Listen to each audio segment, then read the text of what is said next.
এত ছোট বাচ্চার কি অসুখ হয়েছে বা ওকে কি কোনো ভালো ডক্টর দেখানো হয়েছে বা ডক্টরে বা কি বলছে? কিছুদিন ধরে আমার ছোট্ট মেয়েটাকে নিয়ে আমরা সবাই অনেক বেশি দুশ্চিন্তার মধ্যে ছিলাম। আসলে সে কেন এত কান্নাকাটি করে, তার কি সমস্যা?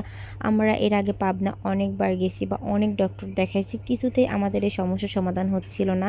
বা আমরা ভাবছি এটা হয়তো ওর পেটে কোনো সমস্যা বা গ্যাসের সমস্যা, এটার জন্য ওকে অনেক ওষুধ খাওয়ানো হয়েছে, তবু কিছুতেই ঠিক হচ্ছিল না। তারপরে আমাদের সাউদা বুড়িকে ডক্টর পলাশ স্যারের চেম্বারে নিয়ে যায়। ওখানে গিয়ে দেখায়, দেখানোর পরে উনি আলটা দেয়। আলটা দেওয়ার পরে আমরা বুঝতে পারি, আলটা করি, তারপরে আমরা বুঝতে পারি যে আমাদের সাউদা বুড়ির ইউরিন সমস্যা আছে বা একটু বেশি ইউরিন সমস্যা আছে। এই কারণে পেটে ব্যথা করে বা গায়ে জ্বর আসে, আর ও এত কান্নাকাটি করে। আমরা সাউদাকে নিয়ে গেছিলাম অন্য ডক্টর দেখানোর উদ্দেশ্য করে, কিন্তু সেখানে সাউদার আব্বু সাউদাকে দেখায় না। না দেখানোর পরে ডক্টর পলাশ স্যারের চেম্বারে সাউদাকে নিয়ে যাওয়া হয়।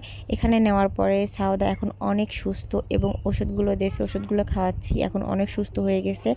বা সামনে বৃহস্পতিবার মানে কালকে আবার যাওয়ার ডেট আছে। তো সবাই আমার ছোট্ট মেয়েটার জন্য দোয়া করবেন, সে যেন তাড়াতাড়ি সুস্থ হয়ে যায় এবং আমার দুইটা মেয়েকে যেন আমি মানুষের মতো মানুষ করতে পারি। সবাই দোয়া করবেন। তো সবাই ভালো থাকবেন, সুস্থ থাকবেন। আল্লাহ হাফেজ।